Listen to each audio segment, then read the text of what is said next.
Let's establish something right off the bat for this discussion. I am well aware that teams without spikes do exist and can be considered decent, maybe even good, viable if nothing else. And moreover, that they are brought to high-level tournaments sometimes, and great players win with them. That is not what the question posed by the title is about. What I'm talking about here is when you are really, really laying it all on the line, when you have a serious game, you want to win. It's not enough to just bring a team that is good or, pretty decent or, it has its upsides. No, when you are trying to optimize every single little thing you can, then you are going to eliminate some stuff.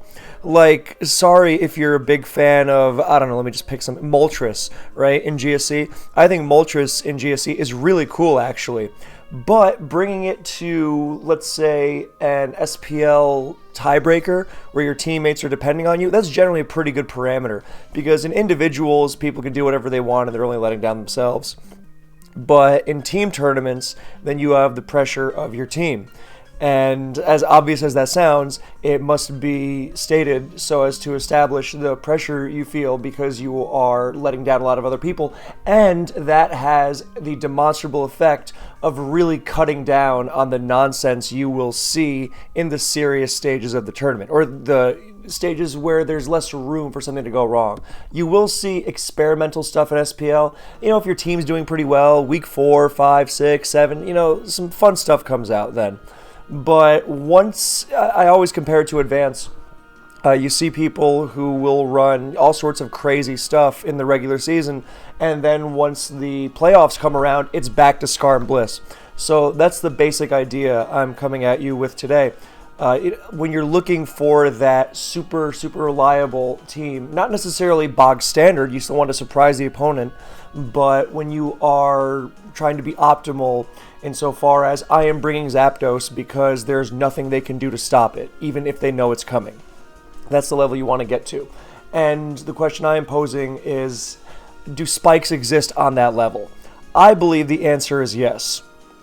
So that is where the discussion begins. Not, I saw some Quagsire teams, they seem pretty decent, so yeah, sure.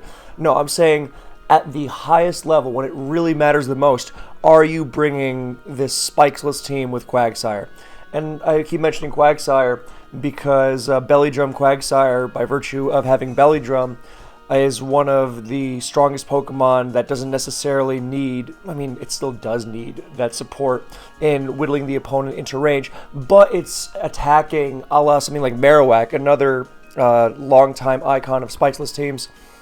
It has a level of power, and of course Drumlax, that does not require residual damage as much as spreading status and positioning, and then you just unleash it, and it is unlike most other Pokemon in GSC, and the damage is going to be able to dish out. So that is why it is often used on spikeless, and in fact Quagsire teams have become the kind of de facto spikeless team now. So we have the screen on some usage stats. You're wondering, am I going to get to them? Yes, right now, and then we launch into some replays if you want the visual stimulation. If you have me on in your car, don't worry, you're not missing a thing. So, spikes are obviously everywhere, and we see Cloyster at a very hefty 65% use rate. So, most games in GSC have spikes on both sides, and there is a reason for that. So, most of the time it is going to be Cloyster, and then Fortress is sitting behind it at 27%. We'll round down. So between these two, then you have a nice 92% spiker rate between either Cloyster or Fortress, the big two. So that's a lot. And actually, if you round it up, it's closer to 93, but whatever. But it doesn't even stop there. So let's take this 92%, and sometimes you will even see Smeargle. We saw 2 Smeargles as SPL, so that's 2%. So it's really more like 2.04. So it's really more 94, 95% of teams running a spiker. That is more usage than even Zapdos. So yeah, a lot of teams are going to be spiking. So the question is, when it all comes down to it, and you are making your ultimate, most viable GSC team, perfect teams as M-Dragon used to call them, he had a couple of those, it's a nice ideal to strive for anyway, then are you going to use Spikes? And first of all, when you are going to make that super optimal team, you're not going to use Smeargle. Smeargle is much riskier. It's going to be Cloyster or Fortress. Now, Cloy versus Fori is another debate, but whether or not you are running a Spiker at all, that is what we're looking at here. So, the basic premise is that it's not just about Spikes, or else why not Smeargle? It's about what else they bring to the table. But the fact is that they are bringing Spikes. It used to be fairly common practice for, if you had Cloyster Machamp team versus a Starmie, you'd just say, oh, you know what, blow up the Starmie with Cloyster, you don't play with Spikes, but you get rid of a big Machamp counter. And then people realize, actually, it's much better to Toxic the Starmie and play the long game, so you can eliminate the Machamp counter eventually and still play for Spikes, because Spikes are that big. So the evolution of that mindset is somewhat symbolic of the evolution of the mindset around Spikes. You used to see a lot more Spikesless teams in GSC, stall teams even. You know, you would see teams like Suicune and Starmie and Miltank, but those are rarer now. There was a time where in SPL the Spikeless teams, I'm not counting Baton Pass Cheese, by the way, which you don't see anymore. Good riddance because it's terrible and stupid. But, you know, if you're talking real teams, then you would see Spikeless teams as Drumlax, Marowak, or just Marowak, since people really grew off of Drumlax in the more aggressive, explosion-heavy metagame of the time. And now it's not as explosion-heavy, but it's still very offensive, so Drumlax is basically a relic. But I still like it personally, but that's neither here nor there. So you would see the standard of Electric, Lax, Starmie, Marowak, Skarmory, and then whatever their last wound up being. Usually, I don't know, T-Tar was a really good one there. Anyway, you could use Rhino, whatever, so not the point. And nowadays, it has largely evolved to going in the Quagsire direction. I gotta say, I am not a fan of Quagsire. I think it's bearable with Spikes, but the idea that it is so strong as to warrant going Spikeless, I find the rewards of Spikes far more rewarding, let's say. It's late, I've had a long day, okay? Than whatever Quagsire can muster up, especially because Quagsire requires a lot of support, so I would rather give it that support and also have Spikes for my trouble. Like even those Marowak teams that were being used, people eventually started using Cloyster over, or even Fortress, over Starmie, because yes, spin is nice, but what if I had that spinner and also the option for Spikes? Because you think, oh, Marowak doesn't need Spikes. I mean, you really like that extra push, not just for after an SD, but even before an SD. So, again to things like Snorlax, you know, what else? So, Quagsire is similar in this regard. And, you know, when Quag is so unthreatening. I mean, the whole thing is that it counters both HP, Ice, and Water variants of the Electrics, but it's so unthreatening to their teammates that it's like, well, thank you for the freest Cloyster switch ever. And Cloyster is going to Toxic your Starmie, because when you're running the Spikeless team, you need one of Spin or Spikes. That much is pretty much non-negotiable. Because if you're running an offensive team that doesn't, you know, bother with Spin, then you better be using Spikes, because you are not going to muster enough meaningful offense otherwise. You are going to have to slow the opposing pressure from Spikes down. So you're going to go all in on that spinning, and that's why you have Starmie. And Starmie is going to get thrown into Cloyster, and it'll get Toxic and worn down. And yeah, you have Miltank, Heal Belling, and okay, but Toxic is more PP than Heal Bell, and Cloyster switches into Quagsire a million times. So the goal with this spinless team is to slow the game down and eventually overwhelm with Quagsire. But this really goes better into bulkier teams, because more offensive teams are just going to pressure you over and over. You are basically playing into the stereotype of a GSC team that is passive and toothless and unable to threaten the opponent, and letting offensive teams run circles around you. And this is what GSC evolved from. It used to be all these passive, weak stall teams that offensive teams would just be like, well, thank you for the million opportunities to systematically break you down. And you don't want to be playing into that. And even against these bulkier teams, that it's the same exact issue of the Spiker if they have any defense against Starmie spinning against them, which they should, which any competently built team should, it's not like you just say, oh, well, Starmie, well, there goes my whole Spikes plan. Then you just have a bad team. If they can manage Starmie, and they can, then they are going to have more pressure on you. I mean, just imagine rocks versus no rocks in other generations. It feels pointless to subject yourself to that. Again, because the rewards are just, yes, Quagsire can be threatening under the right circumstances, but consistently, just because you have to deal with so much. I mean, like, what's the most common thing in the world? Or should be, anyway. Quag switches into Zapdos. Zapdos doesn't even switch out of Quagsire because Quagsire is so unthreatening without a drum. And when it drums, it shaves off half its health, and then it's going to have to rest, and then it's even more exploitable. And I mean, my God. Now, if you're going to go spikeless, I really tried to make this work for a while, where it was things like Machamp and Marowak and Drumlax.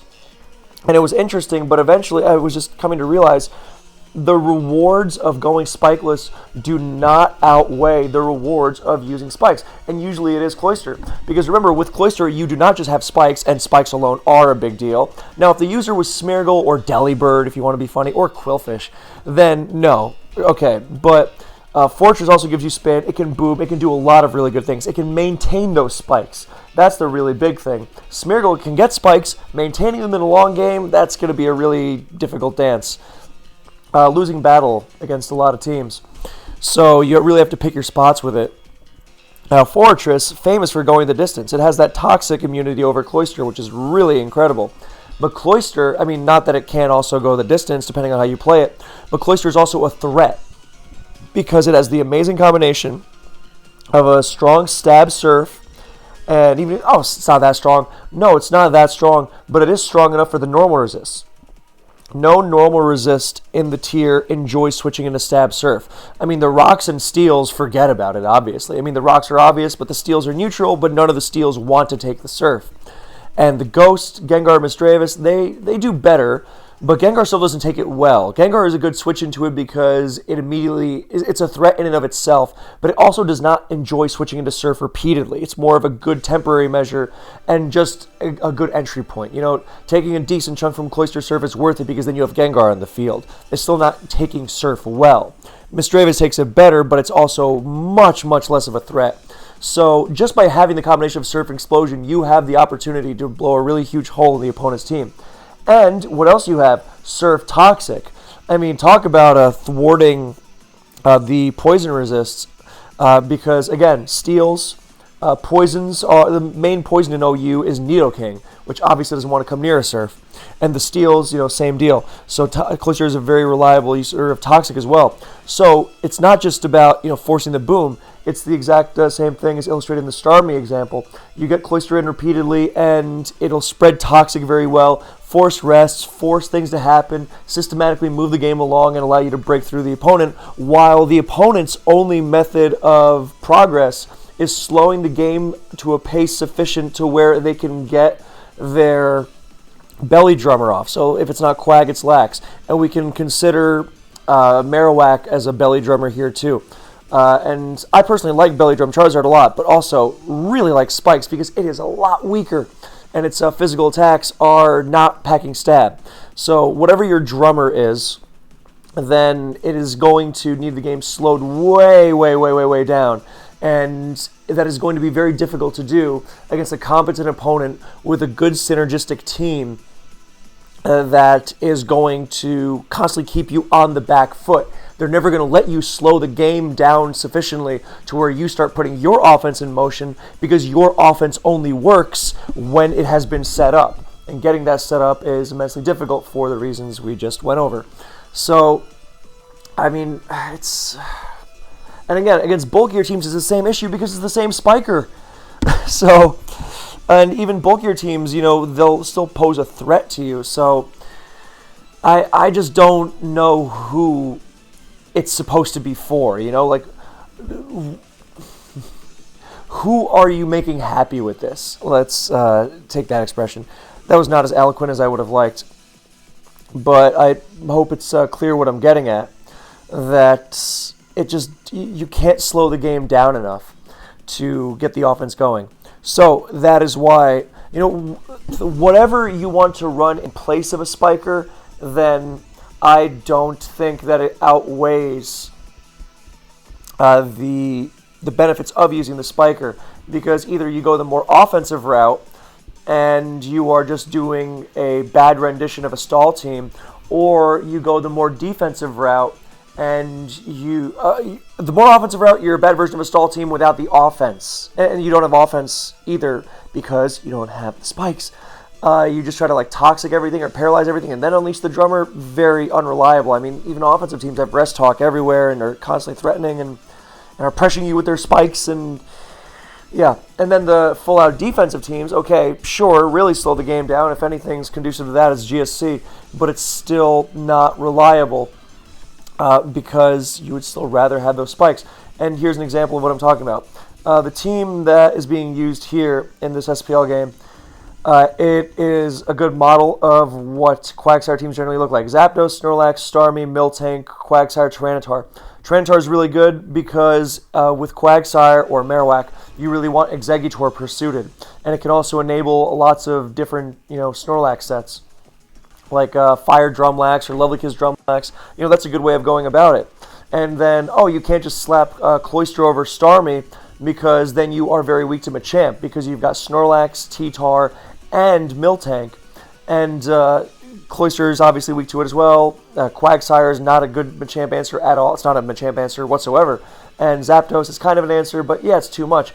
Okay, but at that point, you're already using the tools of offense. Your Zapdos, Lax, Cloyster, T-Tar. And at that point, why are you going the whole rest bell route in general to generate your offense? You have so much already. You'd be better off just going with a more offensive team outright. And the thing is that, okay, so you have the Starmie, but then you have the same problem where this team does not have enough immediate offense to keep up with the pressure that is being thrown at it. And what's more is that you try to slow the game down with this kind of team, and the issue is that you lack the defense you lack the sufficient defense to really take on all the threats that are going to be thrown at you. Not just systematically, but just relying on Miltank to do all your physical checking for something like EQ Snorlax. This could very, very easily get out of hand. So, to say nothing of the fact that even if you do have Starmie as your Machamp answer or whatever, the whole thing is so passive that when you are not able to leverage the threat against the opponent, you will eventually lose to the Pokemon you are ostensibly checking in the first place, just because they're going to wear you down. And you only are able to counter them if you have to, A, counter them long enough to get your offense going. Works if you're more aggressive, doesn't work in this lame limbo halfway period. Or it works if you really commit fully to the stall ethos. And that's not what this kind of team does. So let's say you go full out bulk and you just go, Skarmory, the whole 9 yards for the Firelax check and everything. I mean, this kind of team is the kind of team that pretends Drumlax doesn't exist anymore. But that's a whole other story. You go the whole 9 yards, and then you are even more passive if you're running like Blissey or something. So, and for what? It just doesn't do enough. So that's my basic issue with it. Yeah, I am really, really, really not a fan of Quagsire. And I mean, it's not that I hate Quagsire. It's just I kind of have the Suicune problem with it, where I love Suicune, but fitting it onto an optimal team. I made this same video about Suicune.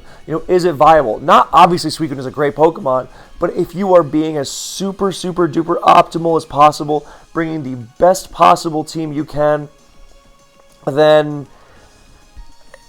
can you fit it, And it also, I mean, this is even putting aside my bias towards Zapdos being needed on every single team, which I still stand by the way. That became a weird hot take, but I just, anyway, it's not the point. So yeah, that is the idea of why I think Spikes is necessary to be optimal in GSC. And put it this way, it's like, oh, my opponent's using Spikes in GSC. I know that they're going to. Well, that changes everything. No, it's not as simple as that. You're going to want to switch up the way you use Spikes, just like you'd want to switch up the way you use anything. So, Yeah, and in the second replay, for those who are watching, for those who aren't, then this was a good pick from Vani because Zokuru runs these extremely bulky teams. So yeah, throw the drum Quagsire at him for sure.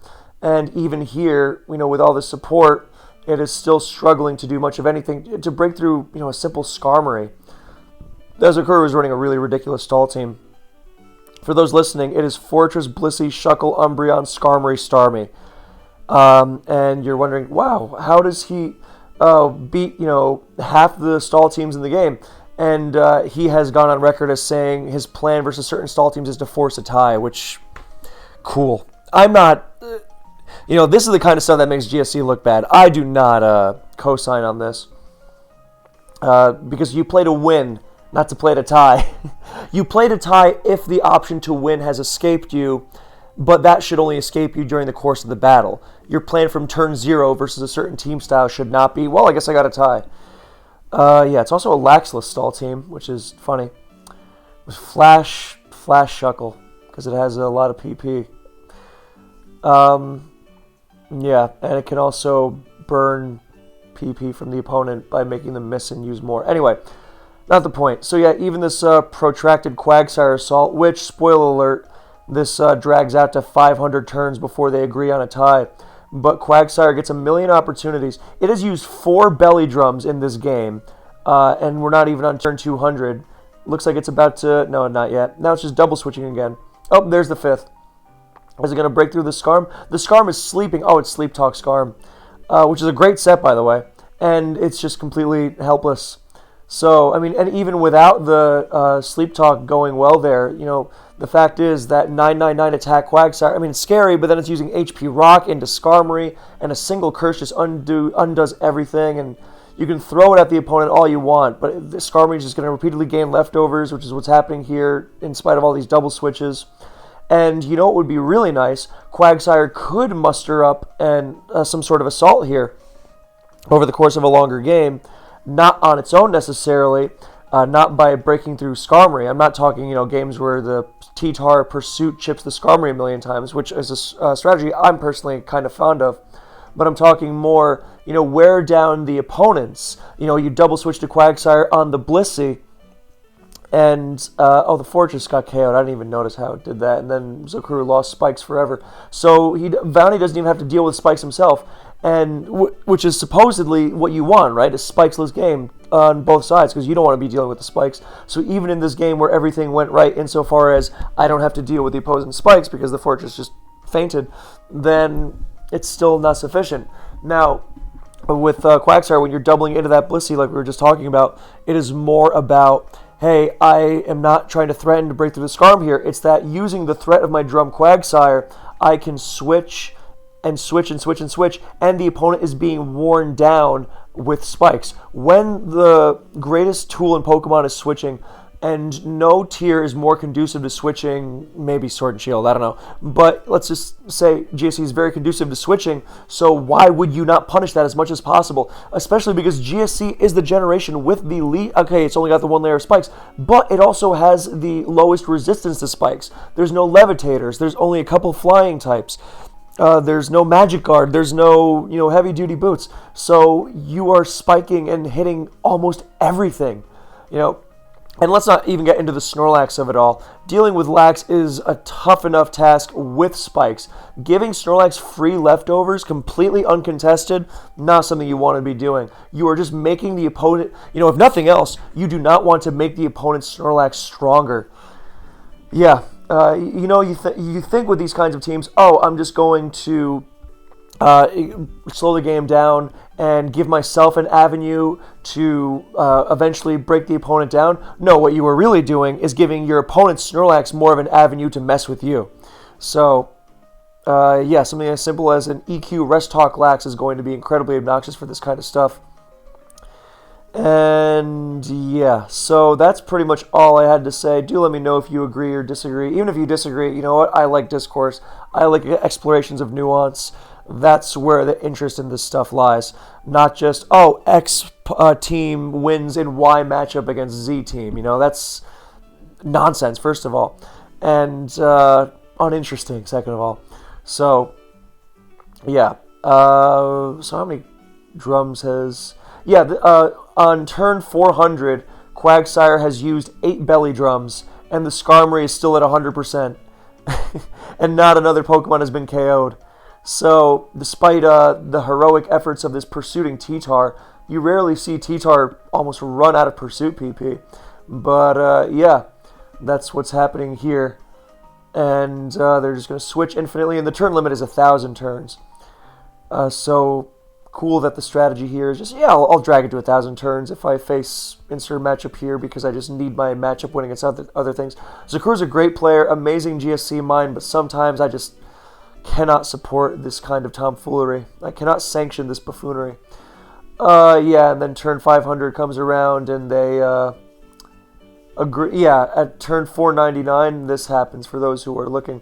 And for those who aren't, a message pops up after turn 499 that says you will auto-tie if the battle doesn't end in 500 turns on turn 1000. And then Bonnie says, want to tie now? And they say, sure. Do you both agree? Yeah. So that's it. Thank you for watching. I hope you enjoyed. I will see you in the next one.